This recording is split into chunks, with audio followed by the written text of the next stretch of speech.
Congress party ने मुझे। फिलहाल आगे बढ़ेंगे। इस वक्त बड़ी खबर आ रही है, लेकिन इससे पहले पीएम मोदी क्या कुछ खिताब कर रहे हैं, आपको सीधी ले चलते हैं। मैं यहां मौजूद सभी सांसदों को बहुत बहुत बधाई देता हूं, लेकिन इस 250 सत्रों के दरमियान ये जो यात्रा चली है, अब तक जिन जिन ने योगदान दिया है वे सभी अभिनंदन के अधिकारी हैं। मैं उनका भी आदरपूर्वक स्मरण करता हूं।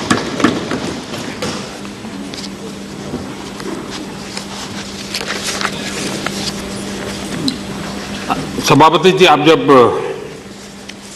बहुत ही आर्टिकुलेट वे में दो अलग अलग घटनाओं को जोड़ करके अभी प्रस्तुत कर रहे थे,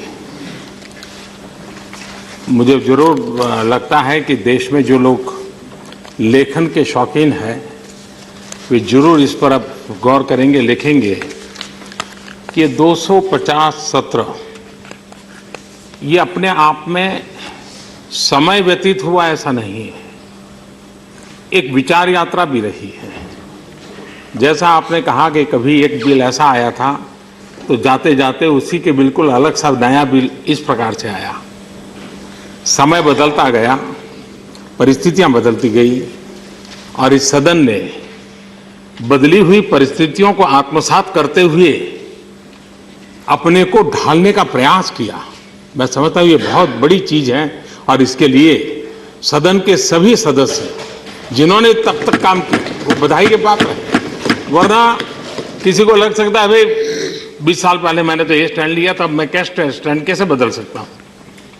लेकिन आपने जिस प्रकार से आर्टिकुलेट करके इस बात को प्रस्तुत किया वे हमारी विचार यात्रा का प्रतिबिंब है, भारत की विकास यात्रा का प्रतिबिंब है और वैश्विक परिवेश में भारत किस प्रकार से नई नई बातों को लीड करने का सामर्थ्य रखता है उसका उसमें प्रतिबिंब है। और ये काम इस सदन से हुआ है, इसलिए सदन अपने आप में गौरव अनुभव करता है। मेरे लिए सौभाग्य का विषय है कि आज इस महत्वपूर्ण अवसर का साक्षी बनने का और इसमें शरीक होने का मुझे अवसर मिला है।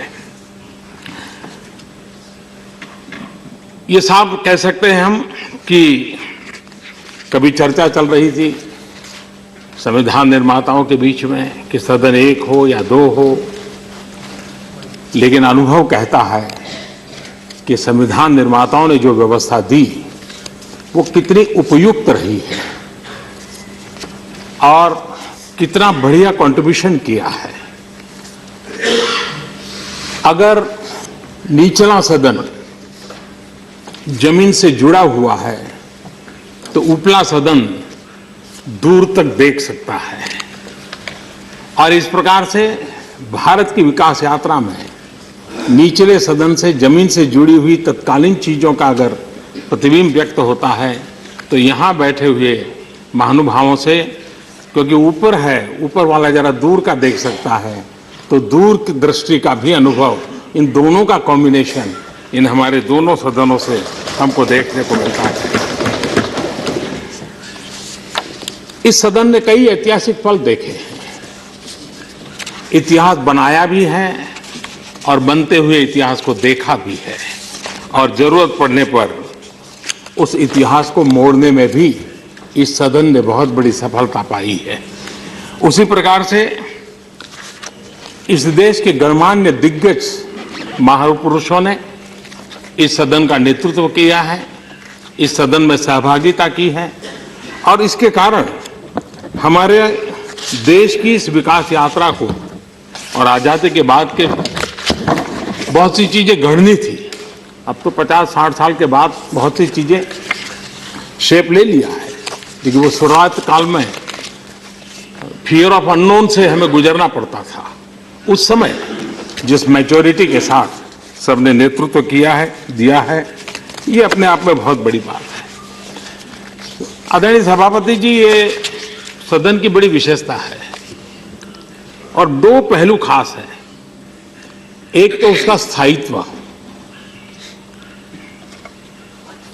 परमानेंट कहें या इटर्नल कहें, और दूसरा है विविधता, डाइवर्सिटी। स्थायित्व तो इसलिए है, इटर्नल इसलिए है कि लोकसभा तो भंग होती है, इसका जन्म हुआ अब तक कभी इसको न भंग हुई है न भंग होना है, यानी ये इटर्नल है। लोग आएंगे जाएंगे लेकिन ये व्यवस्था इटर्नल रहती है, ये अपनी उसकी एक विशेषता है। और दूसरा है विविधता, क्योंकि यहाँ राज्यों का प्रतिनिधित्व प्राथमिकता है। एक प्रकार से भारत के फेडरल स्ट्रक्चर की आत्मा यहाँ पर हर पल हमें प्रेरित करती है। भारत की विविधता, भारत की अनेकता के एकता के जो सूत्र है, उसकी सबसे बड़ी ताकत इस सदन में नजर आती है और वो समय समय पर ये रिफ्लेक्ट भी होती रहती है। उसी प्रकार से उन विविधताओं के साथ हम जब आगे बढ़ते हैं तब इस सदन का एक और लाभ भी है कि हर किसी के लिए चुनावी अखाड़ा पार करना बहुत सरल नहीं होता है, लेकिन देश हित में उनकी उपयोगिता कम नहीं होती है। उनका अनुभव, उनका सामर्थ्य उतना ही मूल्यवान होता है। तो ये एक ऐसी जगह है कि जहां इस प्रकार के सामर्थ्यवान महानुभाव, भिन्न भिन्न क्षेत्रों के अनुभवी लोग, उनका लाभ देश के राजनीतिक जीवन को, देश के नीति निर्धारण के अंदर उनका बहुत बड़ा लाभ मिलता है और समय समय पर मिला है। वैज्ञानिक हो, खेल जगत के लोग हो, कला जगत के लोग हो, कलम के धनी हो, ऐसे अनेक महानुभावों का लाभ, जिनके लिए चुनावी अखाड़े से निकल करके आना बहुत मुश्किल होता है। लेकिन इस व्यवस्था के कारण हमारी बौद्धिक संपदा का भी एक रिचनेस हमें इससे प्राप्त हुई है। और इन 250 सत्रों में, और मैं मानता हूं इसका सबसे बड़ा उदाहरण बाबा साहब आम्बेडकर स्वयं है, क्योंकि किसी न किसी कारण से उनको लोकसभा में पहुंचने नहीं दिया गया, लेकिन यही तो राज्यसभा थी जहां बाबा साहब आम्बेडकर के कारण देश को बहुत लाभ मिला। और इसलिए हम इस बात का गर्व करते हैं कि ये सदन है जहां से देश को बाबा साहब आम्बेडकर जैसे अनेक महापुरुषों का हमें बहुत ही लाभ मिला।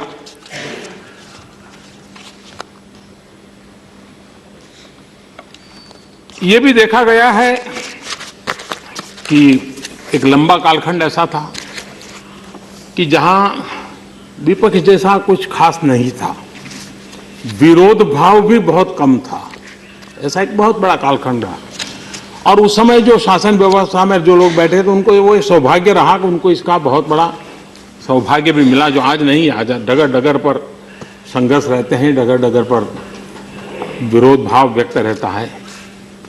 लेकिन उस समय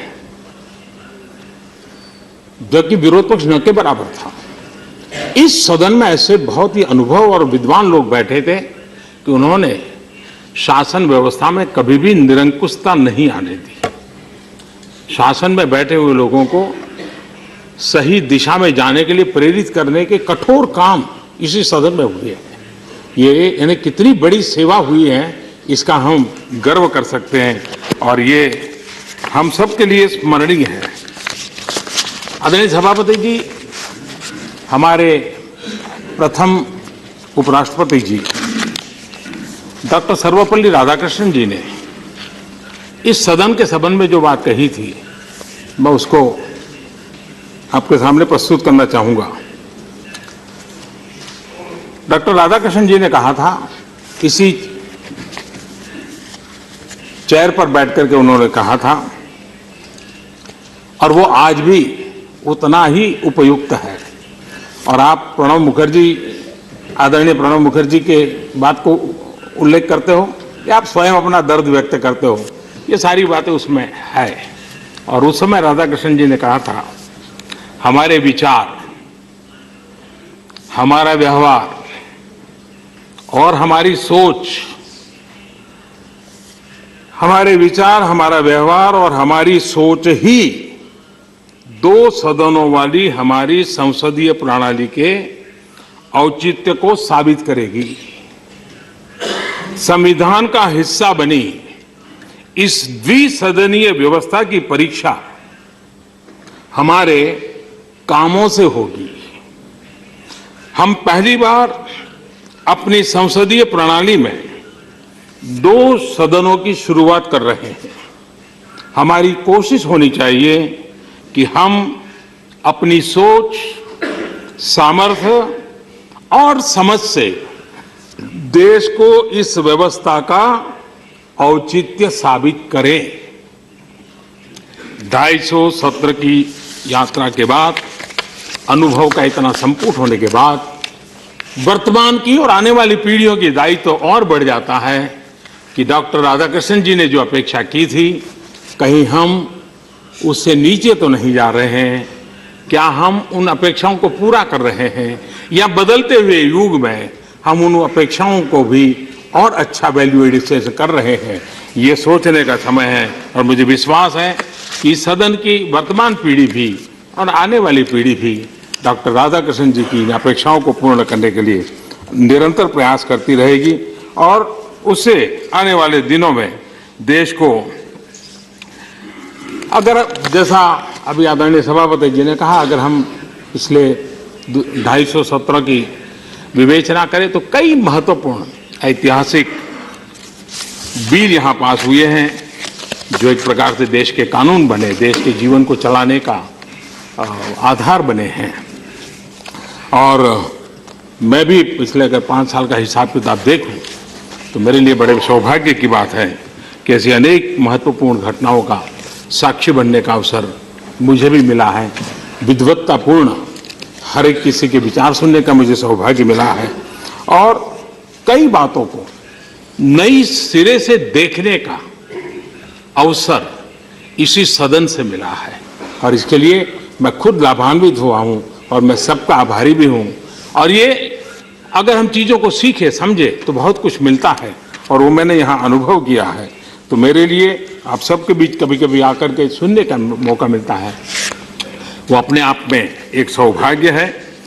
अगर हम पिछले 5 साल के तौर देखें, यही सदन है जिसने 3 तलाक का कानून होगा कि नहीं होगा, हर एक को लगता था यहीं पर अटक जाएगा, लेकिन इसी सदन की मैच्योरिटी है कि उसने एक बहुत बड़ा महत्वपूर्ण विमेन एम्पावरमेंट का काम इसी सदन में किया। हमारे देश में आरक्षण के विरोध करके हर पल संघर्ष के बीज बोए गए हैं।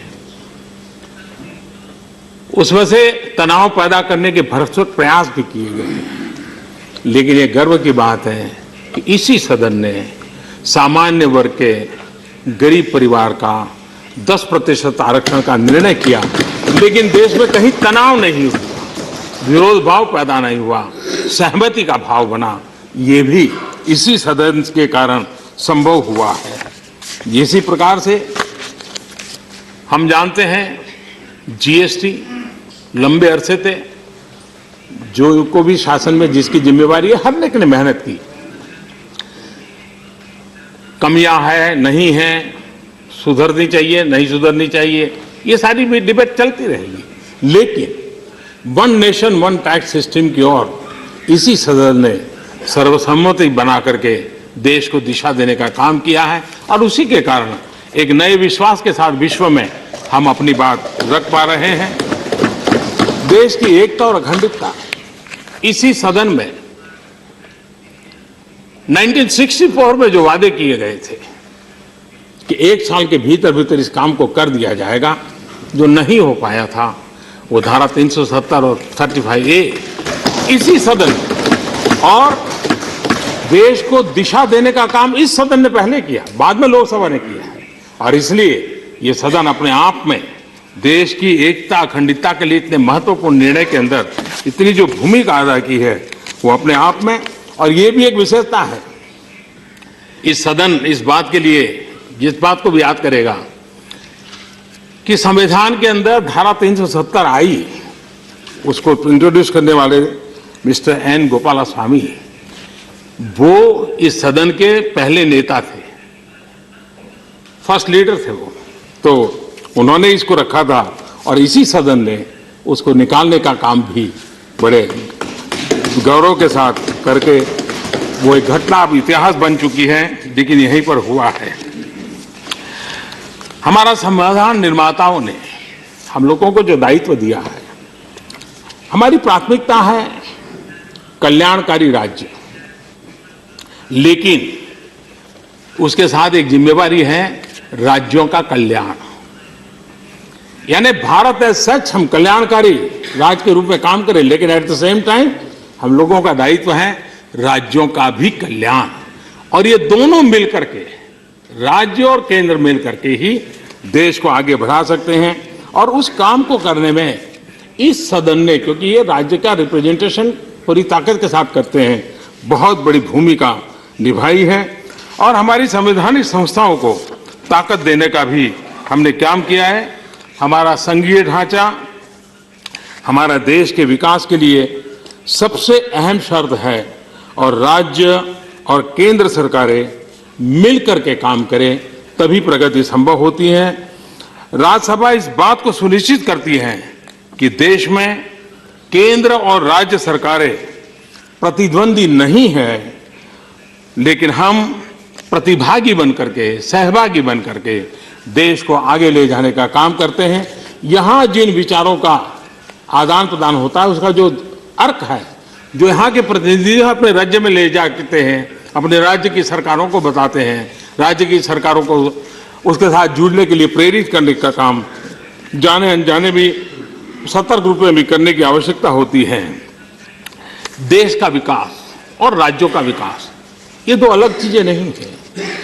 राज्य के विकास के बिना देश का विकास संभव नहीं है, और देश के विकास का नक्शा राज्य के विकास के विपरीत होगा तो भी राज्य विकास नहीं कर पाएंगे। और इस बातों को ये सदन सबसे ज्यादा प्रतिबिंबित करता है, जीवंतता के साथ प्रतिबिंबित करता है।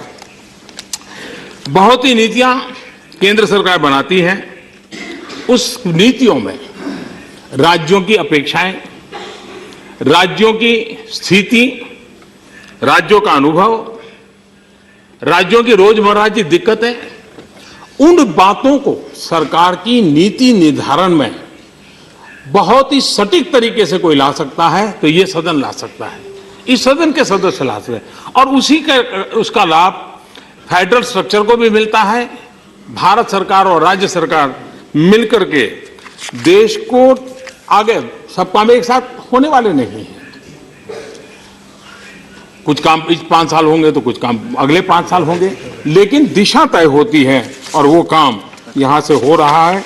ये अपने आप में, आदरणीय सभापति जी, 2003 में जब इस सदन के 200 साल हुए थे, तब भी एक समारंभ हुआ था, और तब भी सरकार एनडीए की थी और अटल बिहारी वाजपेयी जी प्रधानमंत्री थे।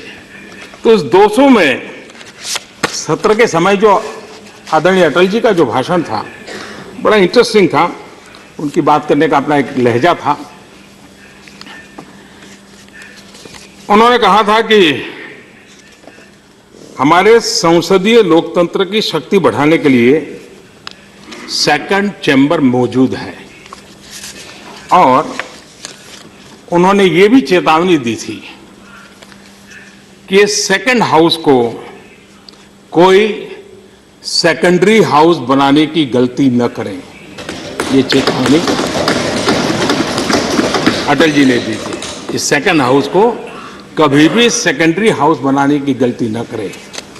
अटल जी की उन बात को जब मैं पढ़ रहा था तो मुझे भी लगा कि कुछ को इसको आज के संबंध में कुछ नए तरीके से अगर प्रस्तुत करना है तो मैं कहूंगा कि राज्यसभा सेकंड हाउस है, सेकेंडरी हाउस कभी भी नहीं है, और भारत के विकास के लिए इसे सपोर्टिव हाउस बने रहना चाहिए।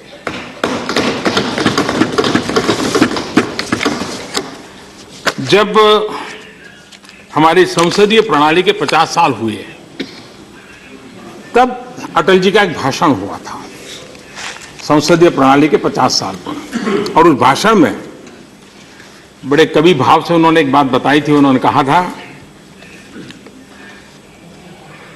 एक नदी का प्रवाह तभी तक अच्छा रहता है जब तक कि उसके किनारे मजबूत होते हैं। और उन्होंने कहा था कि भारत के संसदीय जो प्रवाह है, वो हमारा जो लोकतांत्रिक प्रक्रिया है, एक किनारा लोकसभा है, दूसरा किनारा राज्यसभा है। ये दो मजबूत रहेंगे तभी जाकर के लोकतांत्रिक परंपराओं का प्रवाह बहुत ही सटीक तरीके से आगे बढ़ेगा। ये बात आदरणीय अटल जी ने उस समय कही थी। ये एक बात निश्चित है कि भारत फेडरल स्ट्रक्चर है, विविधताओं से भरा हुआ है, तब ये भी अनिवार्य शर्त है कि हमें राष्ट्रीय दृष्टिकोण से ओझल नहीं होना है। राष्ट्रीय दृष्टिकोण को हमने हमेशा ही केंद्रवर्ती रखना ही होगा, लेकिन हमें राष्ट्रीय दृष्टिकोण के साथ क्षेत्रीय जो हित है, इसका संतुलन भी बहुत सटीक तरीके से बनाना पड़ेगा। तभी जाकर के हम उस भाव को, उस संतुलन के द्वारा आगे बढ़ा पाएंगे। और ये काम सबसे अच्छे ढंग से कहीं हो सकता है तो इस सदन में हो सकता है, यहाँ के माननीय सदस्यों के द्वारा हो सकता है, और मुझे विश्वास है कि वो काम करने में हम निरंतर प्रयासरत हैं। राज्यसभा एक प्रकार से चेक एंड बैलेंस का विचार, उसके मूल सिद्धांतों के लिए बहुत ही महत्वपूर्ण है, लेकिन चेकिंग और क्लॉगिंग, इसके बीच अंतर बनाए रखना बहुत आवश्यक होता है। बैलेंस एंड ब्लॉकिंग, इसके बीच भी हमें बैलेंस बनाए रखना बहुत आवश्यक होता है। एक प्रकार से हमारे अनेक महानुभाव ये बात बार बार कहते हैं कि भाई सदन चर्चा के लिए होना चाहिए, संवाद के लिए होना चाहिए, विचार विमर्श के लिए होना चाहिए। तीखे से तीखे स्वर में विवाद हो, कोई उससे नुकसान होने वाला नहीं है, लेकिन आवश्यक है कि रुकावटों के बजाय हम संवाद का रास्ता चुने। मैं आज, हो सकता है मैं जिनका उल्लेख कर रहा हूं इसके सिवाय भी लोग होंगे, लेकिन मैं दो दलों का आज मैं उल्लेख करना चाहूंगा, एक एनसीपी और दूसरा बीजेडी। और किसी का नाम छूट जाए तो मुझे क्षमा करना, लेकिन मैं दो का उल्लेख कर रहा हूं। इन दोनों दलों की विशेषता देखिए, उन्होंने खुद ने डिसिप्लिन तय किया है कि हम वेल में नहीं जाएंगे, और मैं देख रहा हूं एक बार भी उन्होंने एक भी सदस्य ने नियम को तोड़ा नहीं है। हम सभी राजनीतिक दलों को सीखना होगा, इंक्लूडिंग माय पार्टी, हम सबको सीखना होगा कि ये नियम का पालन करने के बावजूद भी न एनसीपी की राजनीतिक विकास यात्रा को कोई रुकावट आई है, न बीजेडी की राजनीतिक विकास यात्रा को रुकावट आई है। मतलब वेल में न जाकर के भी लोगों के दिल जीत सकते हैं, लोगों का विश्वास जीत सकते हैं ये। और इसलिए मैं समझता हूं इंक्लूडिंग ट्रेजरी बेंच, हम लोगों ने ऐसी जो उच्च परंपराएं निर्माण जिन्होंने की है, उनका कोई राजनीतिक नुकसान नहीं हुआ है। क्यों ना हम उनसे कुछ सीखें, हमारे सामने मौजूद है। और मैं चाहूंगा कि हम भी वहां बैठे थे तो हमने भी वो काम किया है। और इसलिए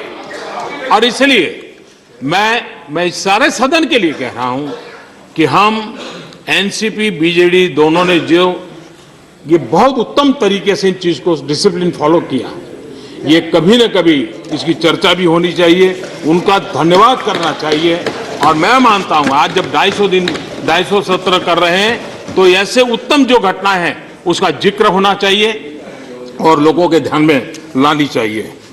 मुझे विश्वास है कि सदन की गरिमा की दिशा में जो भी आवश्यक है उसको करने में सभी सदस्य अपनी भूमिका अदा करते रहते हैं। आपकी वेदना व्यथा प्रकट होती रहती है।